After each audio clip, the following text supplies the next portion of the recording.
People का पेड़। बहुत समय पहले रामगढ़ नाम का एक गांव था। रामगढ़ बहुत खुशहाल गांव था। गांव के अंदर से ही नदी बहती थी, तो वहाँ के लोग खेती बाड़ी करके बड़ा खुश रहते थे। सब मेहनत से कमाई करते और खुशहाल जीवन जीते थे। ऐसे में उस गांव में किसान रहता था जिसका नाम नत्थू था। नत्थू बहुत ही आलसी और बेईमान इंसान था। एक दिन जब वो रामू के वहाँ से गुजर रहा था, वो उसे बोलता है, अरे रामू, पूरा दिन मेहनत कर लेते हो, ये कैसे कर लेते हो? तो क्या करूं, तुम्हारी तरह मुफ्त की रोटियां तोड़ूं? ऐसी परवरिश नहीं है मेरी। अरे मूर्ख, जब बिना काम किए पैसे मिल जाते हैं तो क्यों फालतू में हाथ पैर मारने हैं भाई? ना भाई ना, हमें बिना मेहनत के खाना हजम नहीं होता। छोड़ो, तुम जैसे इंसान से क्या बहस करने है? नत्थू को रामू की बात दिल पे लग गई थी, इसलिए वो अपने घर जाते हुए रास्ते में सोचने लगा, अब रामू को मैं भी कम मेहनत में पैसे कमाकर दिखाऊंगा, पर खेती बाड़ी में बहुत मेहनत लगती है। मैं कुछ और काम करूंगा। ऐसा करता हूँ, कल सुबह जाके जमींदार से मिलता हूँ, वहाँ पक्का कुछ काम मिल जाएगा। हाँ। दूसरे दिन सुबह सुबह वो गांव के जमींदार के पास जाता है। जमींदार जी, कैसे हैं आप? अरे नत्थू, अरे क्या हुआ? आज हमारे घर सब कुशल मंगल तो है? अरे कहाँ जमींदार साहब, कुछ भी तो सही से नहीं चल रहा। अच्छा, तभी तुम आज हमसे भेंट करने आए? मालिक, मेरे पास काम नहीं है, अगर आप... नत्थू की बात बीच में काटते हुए जमींदार बोले, तुम्हारे खेतों का क्या हुआ? नत्थू जो बेईमान था, वो उसने इस प्रश्न का झूठा जवाब दिया। अरे वो तो मैंने कब के बेच दिए। वो क्या है ना मालिक, आमदनी ना के बराबर है, खाने को पैसे नहीं थे तो बेच दिए। तो अब मैं तुम्हें पैसे उधार नहीं दूंगा, समझे? तुमने पहले भी मुझसे बहुत पैसे ब्याज पे लिए हुए हैं। अरे मालिक, मेरी बात तो सुन लीजिए। मैं कह रहा था कि आपके पास तो बहुत सारी गायें और बछड़े हैं, मैं उन्हें चराने ले जाऊंगा, आप मुझे मेरी मजदूरी दे दीजिएगा। चलो ठीक है। वैसे भी मैंने जो चरवाहा रखा हुआ है वो चला गया है। बाहर बरामदे में सब गायें और बछड़े खड़े हैं, लेके जाओ और उनको चराकर शाम को वापस लेके आओ। ठीक है मालिक। नत्थू गाय और बछड़ों को चराने के लिए लेके जाता है। नत्थू बांसुरी बड़ी सुरीली बजा लेता था, इसलिए उसने बांसुरी बजाना शुरू कर दिया। कुछ दूर चलने के बाद उसने एक पशु व्यापारी को जमींदार की सब गायें और बछड़े को बेच दिया और अपने खेत में जाके खेती करने लगा। उसके पास बहुत से पैसे आ गए थे और वो अपने घर की ओर चला गया। शाम को नत्थू को ना देखकर जमींदार उसके घर गया। अरे ओ बेईमान, बाहर आ और मुझे बता, क्या किया तूने मेरी गायों का? कौन सी गायें जमींदार जी? आज सुबह तुम जिनको चराने के लिए ले गए थे वो गायें। क्या बात कर रहे हो जमींदार जी, मैं सुबह से अपने खेत में काम कर रहा हूँ, मेरे पड़ोसियों को पूछ लीजिए। आपकी गायों का मुझे कुछ पता नहीं है। आपके पास कोई सबूत है कि मैंने आपकी गायें चुराई हैं? अगर है तो चलो सरपंच जी के पास। नत्थू, मैंने तुम पे भरोसा करके गलती की, तुम कभी खुश नहीं रह पाओगे। जमींदार समझ गया कि अब उसके पास साबित करने के लिए कुछ है ही नहीं। वो नत्थू को कोसते हुए वहाँ से चला जाता है। नत्थू अपने घर के अंदर जाके खुद से बोला, आज तो बहुत पैसे मिल गए अब किसी और को बेवकूफ बनाऊंगा, फिर और पैसे आ जाएंगे। मैं ऐसा करता हूँ, पास के गांव से 2 मजदूर लेके आता हूँ, क्योंकि इस गांव के लोग तो मेरे साथ काम करेंगे नहीं। मैं उनसे खेती बाड़ी करवाऊंगा, फिर मुझे बहुत मुनाफा होगा। दूसरे दिन सुबह नत्थू पास के गांव से 2 मजदूर लेके आता है। उनसे वो 3 महीने बहुत काम करवाता है। 3 महीने में नत्थू के खेत में फसल लहराने लगी। उसके बाद वो मजदूर नत्थू से मजदूरी लेने गए। अरे नत्थू जी, हमें हमारी मजदूरी दे दीजिए साहब। हमें 3 महीने हो गए हैं आपके यहाँ काम करते करते और आपको काफी मुनाफा भी हुआ है, अब तो हमारी मजदूरी दे दीजिए। अरे कौन सी मजदूरी, कौन सा काम, कौन है आप लोग? देखिए, हमने बहुत जी जान लगा के आपके साथ काम किया है, अब हमें हमारे पैसे दे दीजिए। अरे भाई, मेरे पास कोई खेती नहीं है तो आपने कहाँ मजदूरी की है, मुझे क्या पता। आप जाइए, मेरा समय बर्बाद मत कीजिए। अरे नत्थू जी, आप जो कर रहे हैं ना बिल्कुल ठीक नहीं है। हमको आपके गांव वालों ने सावधान किया था पहले ही कि आपके साथ काम न करें, लेकिन अब क्या करें, हम ठहरे मजदूर लोग लालच में आ गए। खैर, अब जब आप मान ही नहीं रहे हैं तो आपको भुगतना तो पड़ेगा। ये बोल के दोनों मजदूर वहाँ से चले गए। नत्थू ने उसकी बातों पे गौर नहीं किया और जाके सो गया। तब उसे एक सपना आया। सपने में उसके सामने एक देवी प्रकट हुई जो उसे बोलती है, आपने अब तक बहुत बेईमानी की है, बहुत लोगों को ठगा है। अब से जब भी आप बेईमानी करेंगे तो ये जो आपके घर के पास पीपल का पेड़ है, इसके पत्ते झड़ते जाएंगे और आपकी उम्र भी। जिस दिन इस पेड़ से सारे पत्ते झड़ जाएंगे उस दिन आप मर जाएंगे। जब वो दूसरे दिन सुबह उठा, उसने देखा कि पेड़ पे से आधे पत्ते झड़ गए हैं, पर अभी भी पेड़ हरा भरा लग रहा था। नत्थू ने सोचा, अभी तो बहुत पत्ते हैं इस पेड़ पे, और अपनी बेईमानी का काम उसने नहीं छोड़ा। बेईमानी में इतना खो गया था कि उसका पेड़ की तरफ ध्यान ही नहीं गया। एक दिन जब वो घर लौट रहा था, उसने देखा कि पेड़ पे अब कुछ ही पत्ते बाकी हैं, और वो डर गया और उसने सोचा, मैंने सारी जिंदगी बेईमानी करके गुजारी है, अब मेरे पास एक दिन पड़ा है। इस एक दिन में कुछ अच्छा काम करता हूँ। वैसे भाई, कल मैं मरने वाला हूँ, तो मैं इन जमा किए हुए पैसों का क्या करूँगा? एक काम करता हूँ, मैं उस जमींदार को उसके गायों के पैसे दे देता हूँ और उन मजदूरों को उनकी मजदूरी। ये सोच के नत्थू अपने घर से पेटी में रखे हुए सारे पैसे निकाल के जमींदार और मजदूर को दे देता है और कुछ पैसों से खाना खरीद रास्ते के गरीब बच्चों को खिलाता है। और आज उसे ये सब करके बड़ी खुशी हो रही थी। मैं कितना अच्छा महसूस कर रहा हूँ। काश मैंने बेईमानी की ही नहीं होती तो मैं आज मरता नहीं। चलो अब घर चल के मरने का इंतजार करते हैं। चलो भाई। जैसे ही नत्थू घर पहुंचता है, वो देखता है उस पीपल के पेड़ पे फिर से पत्ते आ गए हैं। नत्थू खुश हो गया। उसे बात समझ आ गई थी, अगर अब भी वो बेईमानी करता रहेगा तो वो जी नहीं पाएगा। उसने बेईमानी छोड़ के हमेशा के लिए अच्छाई का रास्ता अपना लिया। तो प्यारे बच्चों, हमें इस कहानी से ये सीख मिलती है कि बुराई का फल हमेशा बुरा ही होता है। एक जंगल में खरगोश और कछुआ रहते थे। खरगोश को बड़ा घमंड था कि वह बहुत ही फुर्तीला है।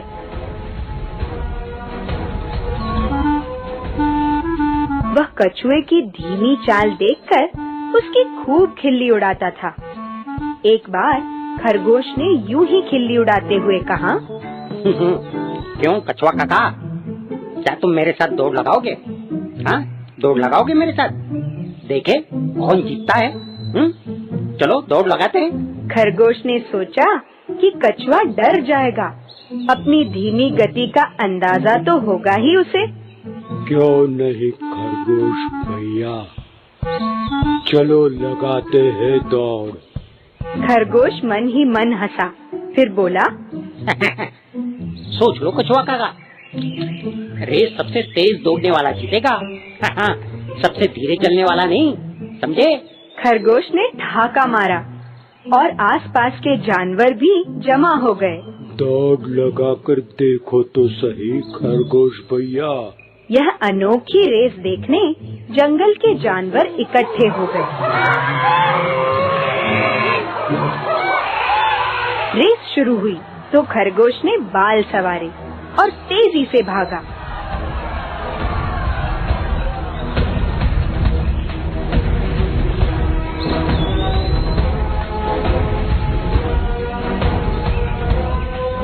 कछुआ अपनी धीमी गति से बढ़ने लगा।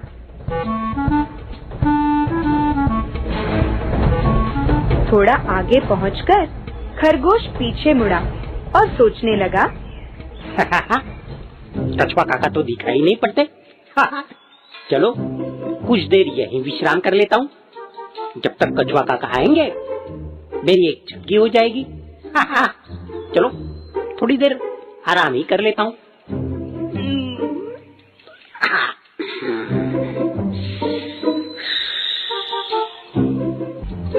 और खरगोश एक पेड़ के नीचे विश्राम करने लगा। कछुआ धीमे धीमे लगातार चलता रहा। रास्ते में उसने खरगोश को सोता हुआ देखा।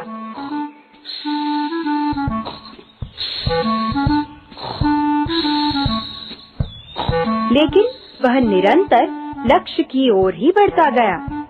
चलते चलते ही कछुआ रेस जीत गया और सारे जानवर तालियां और सीटी बजाकर उसका स्वागत करने लगे। वाह कछुआ काका, मान गए, वाह वाह।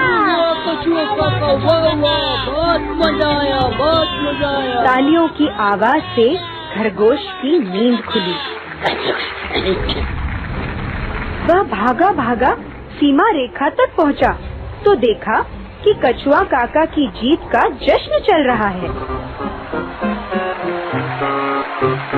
खरगोश की उतरी हुई सूरत देखकर कछुआ काका बोले,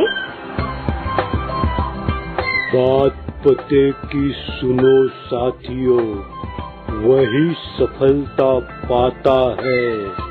धीरे धीरे बिना रुके जो आगे बढ़ता जाता है। पुराने जमाने की बात है। एक शहर में एक व्यापारी रहता था। उसकी 3 बेटियां थीं। तीनों बहुत ही सुंदर थीं, लेकिन तीसरी सबसे ज्यादा सुंदर और बुद्धिमान भी थी। इस वजह से तीसरी बेटी को सब सुंदरी के नाम से पुकारते थे। बाकी दोनों बहनें सुंदरी से जलती थी। वो दोनों अपनी सुंदरता और आभूषणों में ही सारा वक्त निकालती थी। सुंदरी को हमेशा एक ही सपना आता था। वो हमेशा सपने में वही देखती थी कि वो एक खूबसूरत राजकुमार से शादी करके शान से राजमहल में रहेगी। उसकी असली जिंदगी भी उसके सपनों की तरह बहुत अच्छी थी। उसकी जिंदगी में सब खुशियां थी जिनकी वो कल्पना कर सकती थी। एक दिन एक बहुत भयानक तूफान के कारण व्यापारी के सारे जहाज डूब गए और साथ ही उसका सारा धन भी। वो बुरी तरह कंगाल हो गया। मेरा सारा धन डूब गया बच्चों। अब हम अमीर नहीं रहे। आप चिंता न करें पिताजी, हम इस मुसीबत से बाहर निकलने का कोई न कोई रास्ता ढूंढ लेंगे। आप ही हमारे लिए सब कुछ है। हम आपके साथ बहुत खुश हैं। सुंदरी ने घर का सारा काम अपने कंधों पे ले लिया। वो घर की सारी जिम्मेदारी संभालने लगी, लेकिन उसकी दोनों बहनें हर समय अपने पिता से गरीबी की शिकायतें करने लगी।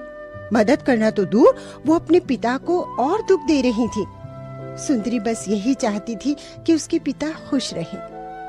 एक दिन उस व्यापारी को खबर मिली कि उसका एक जहाज बंदरगाह यानी कि समुद्र तट पर आ रहा है। व्यापारी ने ये बात अपनी बच्चियों को बताई।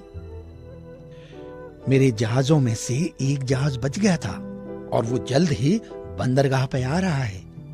अब हमारे पास फिर से पैसा आ जाएगा। ये खबर सुनकर सभी बहुत खुश हो गए। व्यापारी को तुरंत बंदरगाह जाने के लिए निकलना था। मुझे इसी वक्त बंदरगाह जाना होगा। वापस आते समय मैं तुम सब के लिए कुछ न कुछ लेकर आऊंगा। क्या चाहिए तुम सबको? बहुत दिन से मैंने नए कपड़े नहीं लिए हैं। आप मेरे लिए नए कपड़े ले आइए। मेरे लिए नए गहने। पिताजी, मैं चाहती हूँ कि आप सही सलामत वापस घर आ जाएं। पर मैं तुम्हारे लिए कुछ लाना चाहता हूँ। तुम्हें कोई एक चीज तो बतानी ही होगी। बोलो बेटी। ठीक है, तो आप मेरे लिए बैंगनी रंग का एक गुलाब का फूल ले आइए। व्यापारी बंदरगाह के लिए निकल गया। वहाँ पहुंचकर उसने देखा कि उसका सारा जहाज बुरी हालत में था। सब कुछ टूट चुका था। जहाज चलाने वाले सभी नाविक उसके जहाज का सारा सामान चोरी कर चुके थे। ये देखते ही उसे गहरा सदमा पहुंचा। वो निराश होकर वापस घर लौटने लगा। वो अपने ख्यालों में कुछ इस तरह खो गया कि उसे पता ही नहीं चला कि वो गलत रास्ते पे जा रहा है। वो घने जंगल में खो गया। बर्फ गिर रही थी। हर जगह बहुत सारी बर्फ जमा हो गई थी। कुछ देर में उसका घोड़ा थक गया। वो उस बर्फ पर चल नहीं पा रहा था। व्यापारी ने घोड़े को एक पेड़ से बांध दिया और पैदल आगे बढ़ने लगा। उसे थोड़ी ही दूर पे कुछ रोशनी दिखाई पड़ी। वो आगे बढ़ा तो देखा कि वहाँ एक बहुत बड़ा महल था। वो महल बहुत ही विशाल और खूबसूरत था। वो महल के पास पहुंचा तो महल का सोने से बना बड़ा दरवाजा अपने आप खुल गया। उसे ये सब बहुत अजीब लग रहा था। सबसे ज्यादा अजीब बात ये थी कि वहाँ बिल्कुल भी बर्फ नहीं थी। वहाँ संतरे के पेड़ लगे हुए थे। व्यापारी ने महल के अंदर जाने की सोची। ये महल कितना सुंदर है। व्यापारी महल के अंदर बड़े से दरबार में आ गया। अंदर कोई नहीं था। वहाँ बस एक मेज पर दावत सजी हुई थी। खाने के ताजे और स्वादिष्ट पदार्थ वहाँ रखे हुए थे। उसने कुछ देर इंतजार करने की सोची। काफी समय तक इंतजार करने के बाद भी जब वहाँ कोई नहीं आया, उसने आवाज लगाई, लेकिन वहाँ फिर कोई नहीं आया। क्या यहाँ कोई है? अब और कितना इंतजार करूं? लगता है कोई नहीं आएगा। ये खाना बहुत ही स्वादिष्ट लग रहा है। मुझे भूख भी लगी है। पता नहीं फिर कब खाने को मिले। मैं ये खाना खा ही लेता हूँ। जो भी यहाँ आएगा मैं उसे बाद में शुक्रिया अदा कर दूंगा। उसने जल्दी ही सारा खाना खत्म कर लिया। खाना खाकर वो सीढ़ियों से ऊपर गया। ऊपर उसने एक दरवाजा खोला। अंदर बहुत ही मुलायम बिस्तर सजा हुआ था। उसे अपने भाग्य पे यकीन नहीं हो रहा था। वो जल्दी ही थका होने की वजह से वहाँ गहरी नींद में सो गया। वो इतनी गहरी नींद में सोया कि उसकी आंख सीधे अगली सुबह ही खुली। जब वो उठा तो उसने देखा कि वहाँ नए कपड़े रखे हुए थे। वो कपड़े उसके ही नाप के थे। उसने अपने कपड़े बदले और तैयार होकर नीचे आ गया। नीचे उसी मेज पर नाश्ता तैयार रखा हुआ था। सब कुछ उसकी पसंद का था। दूध, ताजा जूस, ब्रेड। उसने पेट भर के नाश्ता किया और अपने घर वापसी की सोची। आप जो भी हैं, आपने मेरी बहुत मदद की है। बहुत बहुत धन्यवाद आपका। मैं अब जा रहा हूँ। व्यापारी महल से बाहर आ गया। बाहर आकर उसने देखा तो हर जगह गुलाब के फूल थे। उसे सुंदरी की बहुत याद आ गई। वो बैंगनी गुलाब ढूंढने लगा, लेकिन वहाँ बैंगनी गुलाब नहीं थे। वहाँ बस लाल गुलाब ही थे। उसने अपनी बेटी के लिए लाल गुलाब ही ले जाने का तय किया। उसने बाग से एक गुलाब तोड़ लिया, लेकिन गुलाब का एक फूल तोड़ते ही वहाँ किसी के गुर्राने की आवाज आई। व्यापारी पीछे मुड़ा तो उसने देखा कि वहाँ एक बहुत बड़ा और डरावना राक्षस खड़ा था। राक्षस की आंखें खून की तरह लाल थीं।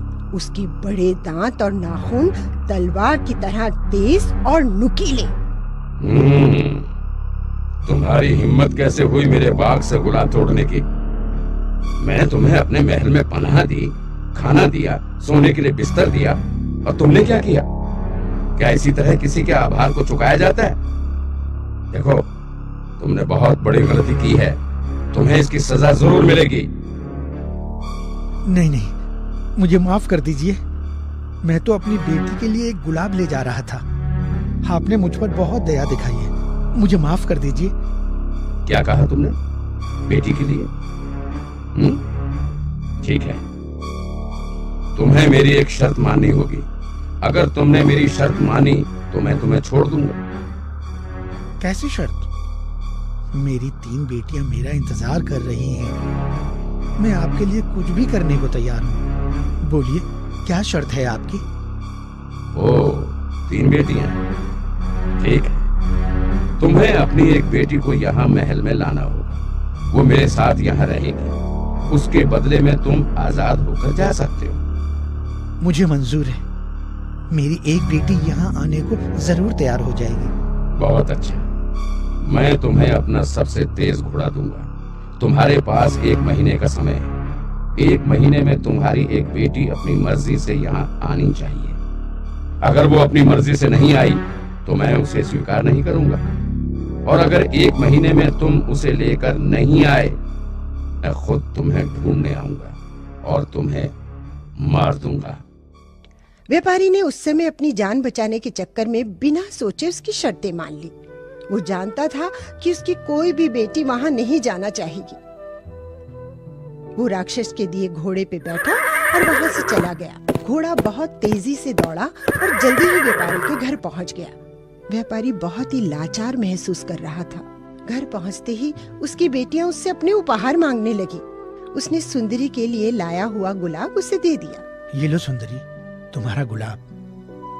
मैं तुम दोनों के उपहार नहीं ला सका। और ये गुलाब भी मुझे बहुत महंगा पड़ा है। उसने अपनी बेटियों को सारी कहानी बताई, किस तरह उसके जहाज का सारा सामान चोरी हो गया था, किस तरह वो महल में पहुंचा और उस राक्षस से मिला। उसने राक्षस की शर्त भी उन्हें बताई। ये सुनते ही दोनों बहनें सुंदरी को दोष देने लगी कि उसकी अजीब इच्छा की वजह से ही ऐसा हुआ है। क्या तुम कोई समझदारी की वस्तु नहीं मांग सकती थी? तुम्हें हमेशा कुछ अलग ही चाहिए होता है। हाँ, ये मेरी ही गलती है और इस गलती की सजा भी मुझे ही मिलनी चाहिए। मुझे माफ कर दीजिए पिताजी, आपको मेरी वजह से इतनी तकलीफ हुई। मैं जाऊंगी उस राक्षस के पास। नहीं नहीं नहीं सुंदरी, ऐसा मत कहो। नहीं पिताजी, ये सब मेरी वजह से हुआ है। मैं वहां जरूर जाऊंगी। सुंदरी उस राक्षस के भेजे हुए घोड़े पे बैठ गई। उसके पिताजी ने उसे बहुत समझाया, लेकिन उसने अपना फैसला नहीं बदला। अब तक रात हो गई थी, घोड़े के पंख निकल आए थे। वो उड़ते हुए जंगल के ऊपर से गुजर रहे थे। पूरा जंगल रोशन हो चुका था। जमीन पे तारे टिमटिमा रहे थे। ऐसा लग रहा था जैसे उनके स्वागत के लिए जंगल को सजा दिया हो। जल्दी ही वो संतरे के पेड़ों वाले रास्ते पे आ गए। महल भी रात की रोशनी में चमक रहा था। बहुत खूबसूरत नजारा था। उनके वहां पहुंचते ही महल का दरवाजा अपने आप खुल गया। महल के अंदर हॉल में खाने की मेज सजी हुई थी। पास ही आग भी जल रही थी। लंबे सफर के बाद दोनों काफी थक चुके थे और भूखे भी थे। दोनों ने खाना खाना शुरू किया। कुछ ही देर में वो राक्षस वहां आ गया। उसे देखते ही सुंदरी बहुत घबरा गई। सुंदरी, क्या तुम यहाँ अपनी मर्जी से आई हो? नमस्ते स्वामी। हाँ, मैं यहाँ अपनी मर्जी से आई हूँ। क्या तुम अपने पिता के बिना यहाँ मेरे साथ खुशी से रहोगी? हाँ। मेरी शर्त पूरी करने के लिए धन्यवाद। तुम अपने घोड़े के पास जाओ। उस पर सोने से भरे 2 ट्रंक लाद दिए गए हैं। उतना सोना तुम्हारी बेटियों और तुम्हारे लिए काफी होगा। अब तुम जा सकते हो। अलविदा मेरी बेटी, मुझे तुम्हारी बहुत याद आएगी मेरी बच्ची। मुझे भी आपकी बहुत याद आएगी पिताजी। व्यापारी घोड़े पे बैठा और वहां से निकल गया। राक्षस ने सुंदरी से आराम करने को कहा। सुंदरी ने उसकी बात मान ली और ऊपर के कमरे में जाकर सो गई। अगले दिन सुबह वो उठी तो उसके कमरे में हर वो चीज थी जिसकी उसे जरूरत हो सकती थी। नए कपड़े, गहने इत्यादि। वो तैयार होकर नीचे आई तो खाने की मेज तैयार थी। उसने पेट भर खाना खाया और खिड़की के पास पड़े सोफे पे आकर बैठ गई। इतना ऐशो आराम होने के बाद भी उसे वहाँ अच्छा नहीं लग रहा था। वो सोचने लगी, क्या मैं हमेशा यहाँ कैद रहूंगी? किस तरह से आजाद करूं मैं खुद को? कैसी हो सुंदरी? मैं ठीक हूँ। सुंदरी, क्या तुम मुझसे प्यार करती हो? क्या तुम मुझसे शादी करोगी? अरे डरने की कोई जरूरत नहीं। तुम बेझिझक अपना जवाब दे सकती हो। सिर्फ हाँ या ना में जवाब दो। नहीं। ठीक है, कोई बात नहीं। शुभ रात्रि सुंदरी। शुभ रात्रि। राक्षस वहां से चला गया और अपने संगीत में व्यस्त हो गया। हर शाम वो इसी तरह सुंदरी से मिलने आता और हर दिन वो उससे सवाल करता कि वो उससे शादी करेगी या नहीं। सुंदरी हर दिन उसका प्रस्ताव ठुकरा देती और राक्षस उदास होकर वहां से चला जाता। हर शाम वो संगीत जरूर बजाता था। कई दिनों तक ये सिलसिला चलता रहा। अब सुंदरी को उस राक्षस से डर नहीं लगता था। सुंदरी के दिन महल में मजे से गुजरने लगे। राक्षस ने उसके लिए बहुत सी किताबें लाकर दी। वो उन्हें पढ़ने में अपना समय बिताने लगी। वो बाग में भी जाती थी। राक्षस का संगीत सुनना भी अब उसे पसंद आने लगा था। वो अक्सर बैठकर खूब सारी बातें किया करती। अब तक उसने संगीत भी सीख लिया था। बहुत से दिन गुजर गए और सुंदरी को कुछ भी तकलीफ नहीं हुई। राक्षस बहुत ही दयालु था। उसने सुंदरी को कभी भी परेशान नहीं किया था। फिर एक दिन उसे अपने पिता और बहनों की याद आने लगी। वो उनसे मिलने के लिए तरसने लगी। उसकी याद में वो बहुत उदास रहने लगी। एक दिन राक्षस ने उसकी उदासी का कारण उससे पूछा। मुझे मेरे परिवार की बहुत याद आ रही है। मैं अपने पिताजी से मिलना चाहती हूँ। एक बार उन्हें देखना चाहती हूँ। मुझे बस कुछ दिन के लिए मेरे घर जाने दो। मैं वादा करती हूँ कि मैं 7 दिनों में वापस आ जाऊंगी। तुम मुझसे भागना चाहती हो? ये सब इसलिए ना कि तुम मुझसे नफरत करती हो? नहीं नहीं, ऐसी बात नहीं है। मैं आपसे नफरत नहीं करती। मुझे भी आपसे दूर जाने में बहुत दुख होगा। मैं वादा करती हूँ, मैं जल्दी और जरूर वापस आ जाऊंगी। मैं तुम्हारी बात मानता हूँ, लेकिन अगर तुम वापस नहीं आई तो मेरी जान भी जा सकती है। ये बात याद रखना। तुम समय पर वापस आ जाना। नहीं नहीं, आप ऐसी बातें मत करिए। मैं ऐसा कुछ भी होने नहीं दूंगी। मैं जरूर वापस आऊंगी। उनसे मिलते ही मैं वापस लौट आऊंगी। ठीक है, वहां जाने में तुम्हें कोई तकलीफ नहीं होगी। इस अंगूठी को पहनकर सो जाओ। सुबह उठोगी तो तुम अपने परिवार के सामने आओ। डरना मत। अब जाओ और सो जाओ। राक्षस उदास होकर वहां से चला गया। उसके जाते ही सुंदरी जल्दी से अंगूठी पहनकर सो गई। अगली सुबह वो उठी तो उसने अपने आप को खुद के घर में अपने बिस्तर पर पाया। उसे अचानक वहां देखकर उसकी बहनें आश्चर्यचकित हो गईं। सुंदरी अपने पिता से मिली। दोनों गले मिलकर रोने लगे। सुंदरी ने उन्हें राक्षस के स्वभाव के बारे में बताया। राक्षस के बारे में ये सब जानकर उसके पिता ने उससे कहा, सुंदरी, वो राक्षस बहुत ही अच्छा है। उसने तुम्हारे लिए बहुत कुछ किया है। देखो, वो भले ही दिखने में डरावना हो, लेकिन उसका मन बहुत साफ है। मुझे लगता है कि उसके सूरत पे न जाकर तुम्हें उसकी इच्छा पूरी कर देनी चाहिए। ये सुनकर सुंदरी थोड़ा उदास हो गई। वो सोचने लगी कि शायद राजकुमार से शादी करने का उसका सपना कभी पूरा नहीं होगा। देखते ही देखते 1 हफ्ता निकल गया। सुंदरी राक्षस से किया हुआ अपना वादा भूल गई। एक रात उसे सपने में राक्षस दिखाई दिया। वो राक्षस जमीन पे बेहोश पड़ा हुआ था। वो मर रहा था। सुंदरी डर से उठ गई। उसने उसी शाम वापस जाने का फैसला किया। उसने अपने पिता को ये सारी बातें बताई और रात में अंगूठी निकालकर वो सो गई। अगली सुबह वो महल में थी।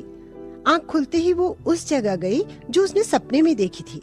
वहां उसने देखा कि राक्षस सच में जमीन पर पड़ा हुआ था और अपनी आखिरी सांसें गिन रहा था। उसे समझ नहीं आया कि राक्षस मर गया है या जिंदा है। वो डर गई कि उसकी वजह से उस राक्षस की मौत हो जाएगी। वो उसके पास गई तो उसने देखा कि उसकी सांसें अभी भी चल रही थी।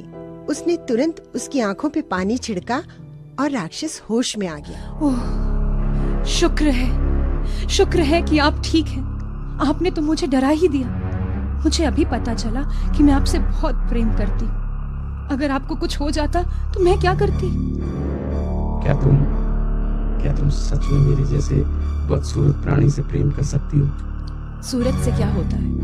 आपका दिल बहुत बड़ा है। आप इतने दयालु हैं। मुझे इससे ज्यादा क्या चाहिए? मैं बहुत प्रेम करती हूँ आपसे। सुंदरी, क्या तुम मुझसे शादी करोगी? हाँ, जरूर। ये कहकर सुंदरी ने उसे चूम लिया। अचानक राक्षस के आसपास चमकीला धुआं सा छा गया और वो हवा में तैरने लगा। जब वो नीचे उतरा तो वो एक खूबसूरत राजकुमार में बदल गया था। मुझे तो यकीन ही नहीं आ रहा। तुम तो बिल्कुल वैसे हो जैसे मैं अपने सपनों में देखती थी। ओह सुंदरी, तुमने मुझे आज एक श्राप से मुक्त किया है। मैंने एक डायन को युद्ध में हराया था।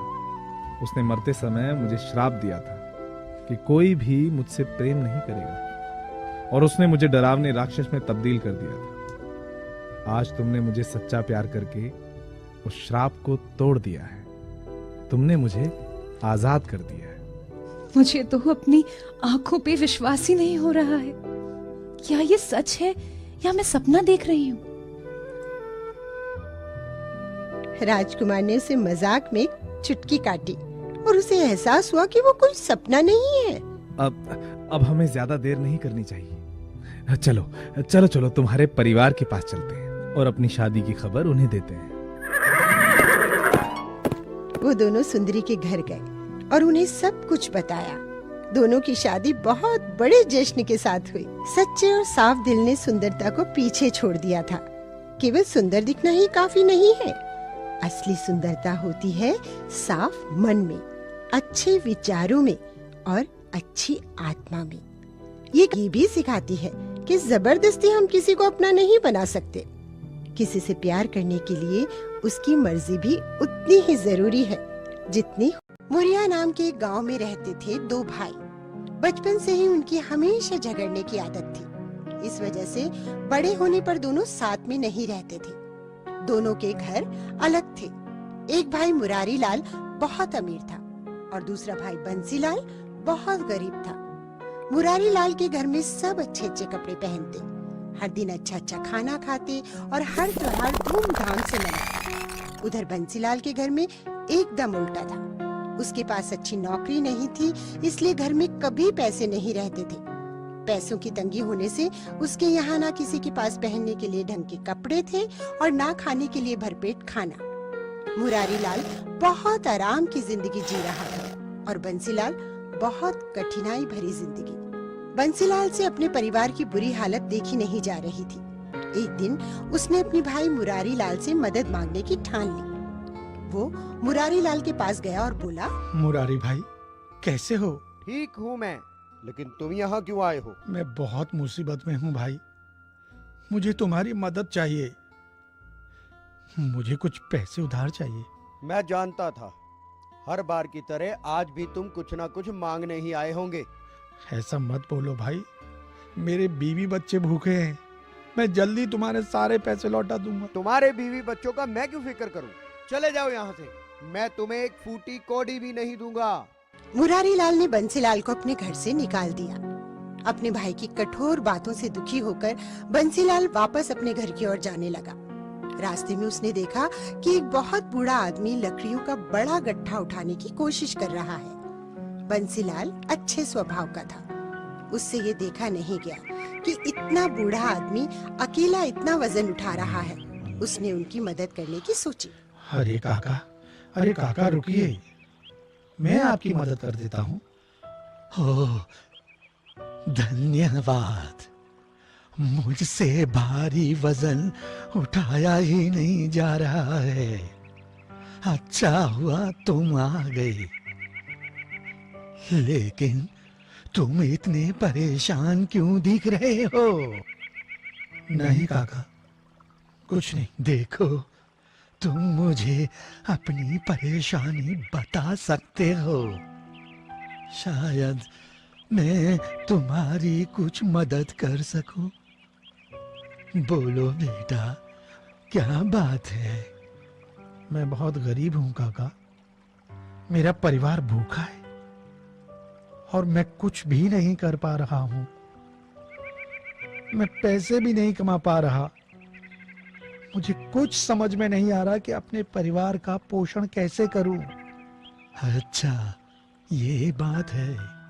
तुम ये लकड़ियां का गट्ठर मेरे घर तक पहुंचाने में मदद करो तो मैं भी तुम्हारी परेशानी दूर कर सकता हूं। क्या? सच में? चलिए, मैं आपकी मदद करूंगा। बंसीलाल ने वो भरा गट्ठर अपनी पीठ पे लादा और उस बूढ़े इंसान के पीछे पीछे उनके घर तक गया। इस गट्ठर को यहाँ रख दो बेटा। धन्यवाद। प्रभु तुम्हारी सारी परेशानियां दूर करे। फिर वो अपने घर से एक मीठी रोटी लाया और बंसीलाल को दे दी। इस रोटी को लेकर तुम जंगल में जाओ।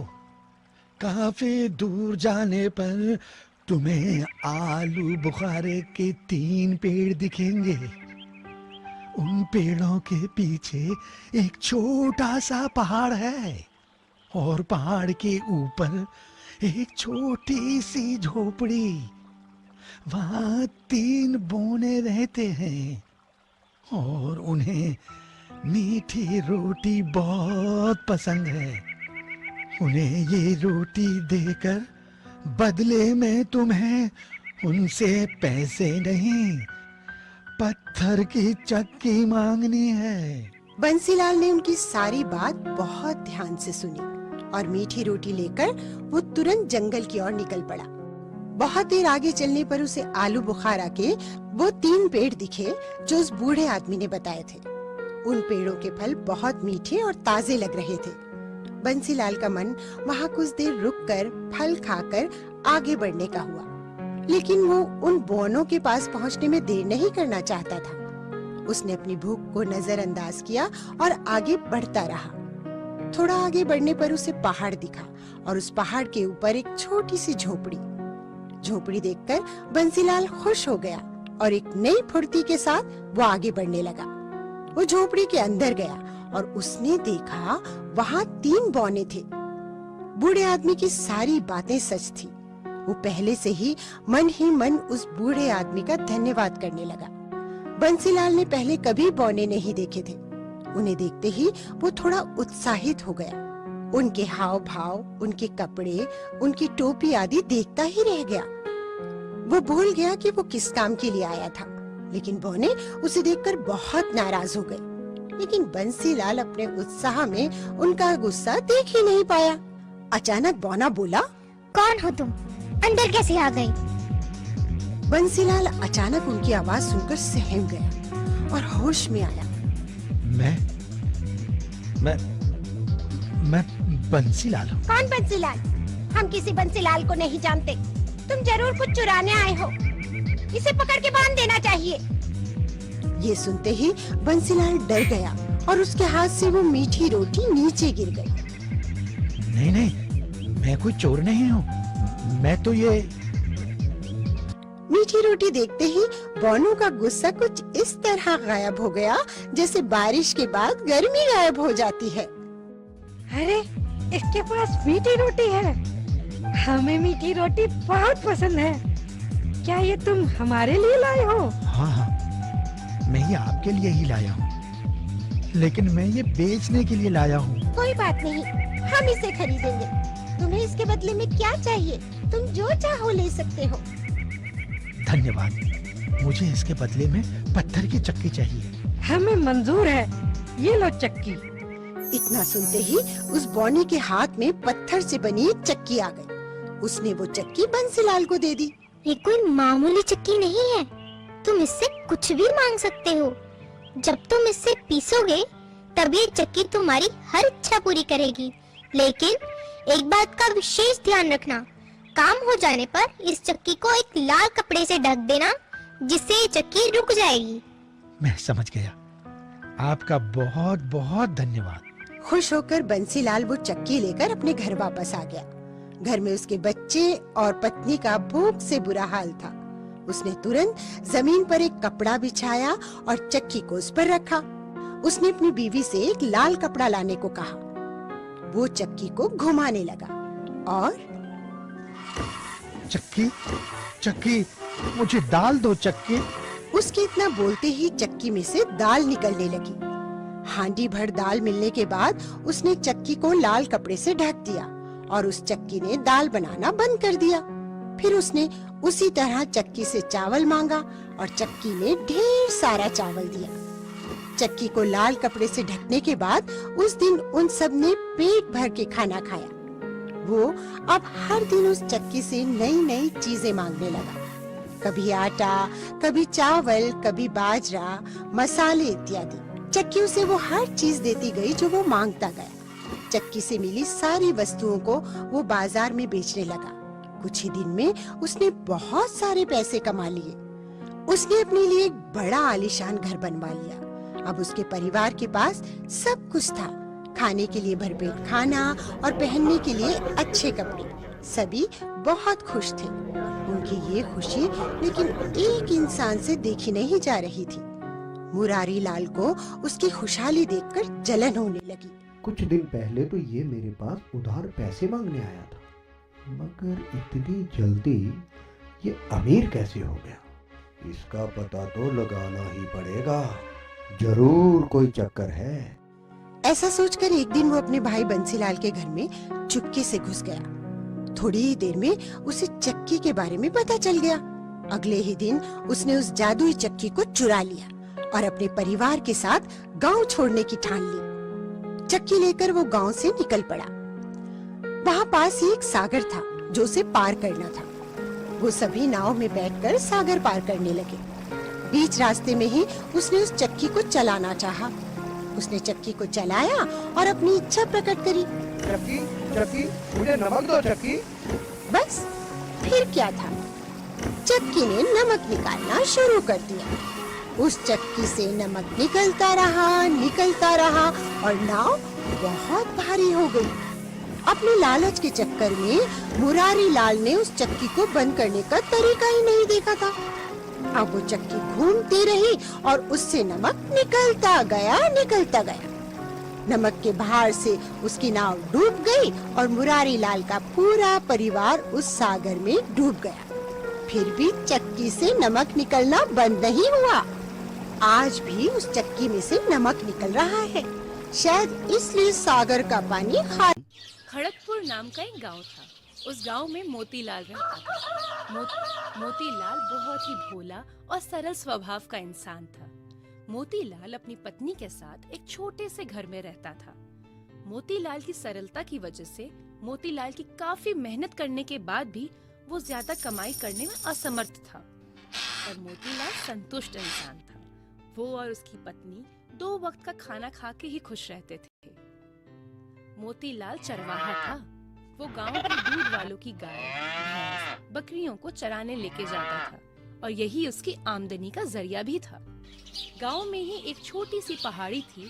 मोतीलाल सब जानवरों को वहां लेके जाता था। मोतीलाल बड़ी सुरीली बांसुरी बजाता था। हर रोज जानवरों को चराने के वक्त बांसुरी बजाता था। एक दिन ऐसे ही वो पहाड़ी पर बांसुरी बजाता जा रहा था। रास्ते में एक साधु ने उसे पुकारा। अरे चरवाहे, जरा सुनो। जी प्रणाम साधु महाराज। खुश रहो। क्या तुम्हारे पास पानी है? जी साधु जी, लीजिए ना। भगवान तुम्हें खुश रखे। कहाँ जा रहे हो? मैं पहाड़ी पे इन जानवरों को चराने के लिए। चलो मैं भी तुम्हारे साथ चलता हूँ। हाँ जी चलिए। साधु ने पानी पिया। दोनों पहाड़ी की चोटी की तरफ जाने लगे। रास्ते में मोतीलाल ने फिर से बांसुरी बजाना शुरू कर दिया। साधु को उसकी बांसुरी बहुत पसंद आ रही थी। पहाड़ की चोटी पर पहुंच के मोतीलाल ने 1-2 फल उनको दिए और एक पेड़ के नीचे का थोड़ा सा हिस्सा उनको बैठने के लिए साफ करके दिया। साधु अपने ध्यान में बैठ जाते हैं। अब मोतीलाल हर रोज वो पहाड़ की चोटी पर वो साधु को कुछ फल देता और पानी से भरा हुआ बर्तन रख के थोड़ी साफ सफाई करके देता। साधु मोतीलाल की सेवा से बहुत खुश थे। उन्हें पता था मोतीलाल ये सब निस्वार्थ भाव से कर रहा है। एक दिन साफ सफाई के बाद साधु ने मोतीलाल को उसका पानी का घड़ा वापस देते हुए कहा, मोतीलाल, लो ये अपने घर लेके जाओ और इसे संभाल के रखना। महाराज, ये तो साधारण सा घड़ा है, इसे संभाल के रखने की क्या जरूरत? मोतीलाल, ये अब साधारण घड़ा नहीं है, अब ये जादुई घड़ा है। ये तुम्हारा उपहार है। तुमने मेरी इतनी सेवा की है, उसके बदले में तुम्हें ये घड़ा भेंट कर रहा हूँ। इस घड़े में से हर सुबह कुछ सोने के सिक्के निकलेंगे। अपनी सारी जिंदगी जिस सरलता से तुमने गुजारी है और मेरी की गई निस्वार्थ सेवा के बदले मैं तुम्हें ये तोहफा दे रहा हूँ। इसे संभाल के रखना। जी आपका धन्यवाद। आप महान हैं। मैं आपकी ये भेंट को बड़े प्यार से संभाल के रखूंगा। मेरी गरीबी अब दूर होगी। मेरी पत्नी जशोदा ये देख के बहुत खुश हो जाएगी। मुझे समझ नहीं आ रहा है कि मैं किन शब्दों में आपका धन्यवाद करूं। अरे भाई, ये तुम्हारे ही कर्मों का फल है। अब तुम जाओ, मुझे ध्यान में बैठना है। रामू, ओ रामू, अरे रामू सुनते हो? अरे सो गया क्या? अरे मोती, आओ आओ, कैसे हो? बड़े दिन के बाद आए हो। अरे मैं तो बहुत अच्छा हूँ, स्वस्थ हूँ। ये सब छोड़ो, मुझे तुम्हें कुछ बताना है। मुझे पहाड़ी की चोटी पे एक साधु मिले जिनकी मैंने दिल से सेवा की। बदले में पता है उन्होंने मुझे क्या दिया? ये घड़ा। घड़ा? बस उसमें तू इतना खुश हो रहा है? अरे छोड़ो, तुम नहीं समझोगे रामू। ये घड़ा ना जादुई घड़ा है। क्या? जादुई घड़ा? हाँ, इस घड़े में से हर रोज सुबह एक सोने की मोहर निकलेगी। रामनंदा की आंखें बड़ी हो गई। वो लालची इंसान था। वो अब सोचने लगा था कि कैसे मोतीलाल से ये घड़ा चोरी किया जाए। फिर उसे एक उपाय सूझा और उसके चेहरे पे हल्की सी मुस्कान आ गई। मोती, तू बड़ा भोला है रे। वो साधु बोले और तू मान गया। तुझे क्या पता कि साधु सच बोल रहे हैं या नहीं? अरे हाँ, बात तो तुम्हारी सही है। तो कैसे पता करें इस घड़े का सच? एक काम करो, तुम इस घड़े को मेरे घर छोड़ दो, है? क्योंकि तुम अपने घर इसे लेके जाओगे, फिर अगर वो साधु की बात सच ना हुई तो तुम्हारी पत्नी तो तुम पर हंसेगी। कल सुबह अगर मोहरें निकलती हैं, मेरा मतलब है कि मोहरें मिलती हैं, तो घड़ा तुम लेके जाना। हाँ, ये ठीक है, ठीक है, मैं ऐसा ही करूंगा। ठीक है, तो तुम आज रात के लिए घड़ा रख लो, अभी मैं चलता हूँ। ये बोलकर मोतीलाल रामनंदा के घर से चला जाता है। रामनंदा उस घड़े को बारीकी से देखता है और सोचता है, घड़ा तो दिखने में साधारण लगता है, कल सुबह पता चलेगा कि घड़ा वाकई में जादुई है या नहीं। सुबह रामनंदा उठा और सबसे पहले उसने बिस्तर के पास रखे हुए उस घड़े में हाथ डाला। जैसे ही उसने हाथ बाहर निकाला, उसके हाथ में 5 सोने की मोहरें थी। रामनंदा की खुशी का ठिकाना ही नहीं था। वो खुशी से झूम उठा और तभी उसके घर के दरवाजे पे दस्तक हुई। रामू, अरे ओ रामू, अरे फिर सो गया क्या रामू? उठ। रामनंदा ने अपने हाथ की सोने की मोहरें छुपा दी और दुखी सा चेहरा लेके मोतीलाल के पास जाता है। क्या हुआ? तुम्हें उस साधु ने बेवकूफ बनाया है मेरे दोस्त। क्या सच में? हाँ, उस घड़े में से कुछ भी नहीं निकला। तुम चाहो तो देख सकते हो। अच्छा, ये साधु महाराज ने ठीक नहीं किया मेरे साथ। मैंने उनकी इतनी सेवा की और उन्होंने मुझे बेवकूफ बनाया। मैं अभी जाके पूछता हूँ उनसे कि उन्होंने मेरे साथ ऐसा क्यों किया। नहीं नहीं नहीं नहीं नहीं, ऐसा मत करना। साधु तुम्हारी हंसी उड़ाना चाहते थे, इसलिए तुम्हें बेवकूफ बनाया। वरना तुम ही सोचो, एक पानी के साधारण घड़े में से ऐसी मोहरें कैसे निकल सकती हैं? मोतीलाल उदास होकर अपनी जानवरों को चराने के लिए लेके जाता है। आज उसने बांसुरी भी नहीं बजाई। आज उसने साधु की सेवा धीरे धीरे और उदासी से की। साधु ने मोतीलाल से पूछा, क्या हुआ मोतीलाल, आज तुम बहुत उदास दिख रहे हो? कुछ नहीं। कुछ नहीं से तुम्हारा क्या मतलब है? आज तुमने अपनी बांसुरी भी नहीं बजाई। आपने मेरी हंसी उड़ाने के लिए ही वो घड़ा मुझे दिया था ना। सारा गांव मेरा मजाक उड़ा रहा है, पर मुझे लगा आप साधु हैं, आप ऐसा नहीं करेंगे। कम से कम आपसे ये उम्मीद तो ना थी मुझे। क्या बात कर रहे हो मोतीलाल, मैं साधु हूँ, मैं झूठ नहीं बोलता। वो घड़े में से मोहरें नहीं मिली क्या? और नहीं तो क्या, भला पानी के घड़े में से मोहरें कौन निकाल सकता है? मैं भी मूर्ख हूँ। आप साधु हैं, जादूगर थोड़ी हैं कि मैं आपकी बातों में आ गया। अच्छा ये बताओ, वो घड़ा कहाँ है? लेकर आओ। वो घड़ा तो मेरे दोस्त रामनंदा के घर पे पड़ा है, और वो एक किसान है, वो इस वक्त घर पर नहीं मिलेगा। मैं कल वो घड़ा आपके पास लेके आऊं? अच्छा, तो ये बात है। एक काम करो, आज मैं तुम्हें जादुई लकड़ी देता हूं, तुम वो रामनंदा के पास लेकर जाओ और तुम बोलना, रामनंदा जो सच है सच बता दो, वरना ये लकड़ी तुम्हें पीट देगी। क्या मतलब है आपका? तुम्हारा घड़ा रामनंदा ने चुराया है, उसने तुमसे झूठ बोला है। तुम ये लकड़ी लेकर जाओ, तुम जैसे ही बोलोगे लकड़ी शुरू हो जाओ। ये लकड़ी खुद ही रामनंदा को तब तक पीटेगी जब तक वो सच नहीं बोलेगा। मोतीलाल हाथ जोड़कर साधु को प्रणाम करता है और फिर वो लकड़ी लेके शाम को रामनंदा के घर जाता है। प्रणाम। प्रणाम महाराज। प्रणाम। अरे रामू, अरे सोया हुआ है क्या रामू? अरे मोती, क्या लाए हो आज? ये लकड़ी? रामू, तुमने मुझसे झूठ बोला है ना? नहीं नहीं नहीं, तुमने मुझसे झूठ बोला। अब सच बता दो, वरना तुम्हारी खैर नहीं। क्या क्या क्या क्या झूठ? तुम्हें मुझ पर भरोसा नहीं? अरे मैं तुम्हारा दोस्त हूँ। अच्छा, तो ऐसे नहीं मानेगा तू? लकड़ी शुरू हो जा।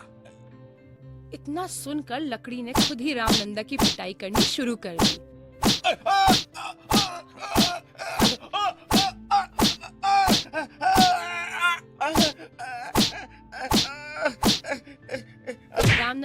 घर में यहाँ वहाँ भागता रहा, पर लकड़ी नहीं रुकी। कुछ देर बाद रामनंदा ने मोतीलाल को भागते भागते बोला, मेहरबानी करके ये लकड़ी को रोकने को बोलो। जब तक तुम सच नहीं बोलोगे ये नहीं रुकेगी। हाँ ठीक है, देखो मैंने झूठ बोला था। उस घड़े में से सुबह मोहरें निकली थी, मैंने वो छुपा दी। तुम अपना घड़ा और ये लकड़ी लेकर जाओ।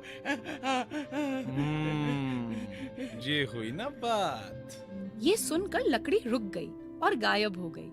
रामनंदा ने वो घड़ा चुपचाप मोतीलाल को दे दिया और शर्म से उसकी आंखें झुकी की झुकी रह गई। तो प्यारे बच्चों, इस कहानी से हमें ये सीख मिलती है कि लालच करना बहुत बुरी बात है और आपको अपने दोस्तों का चुनाव बड़ा सोच समझ कर करना चाहिए।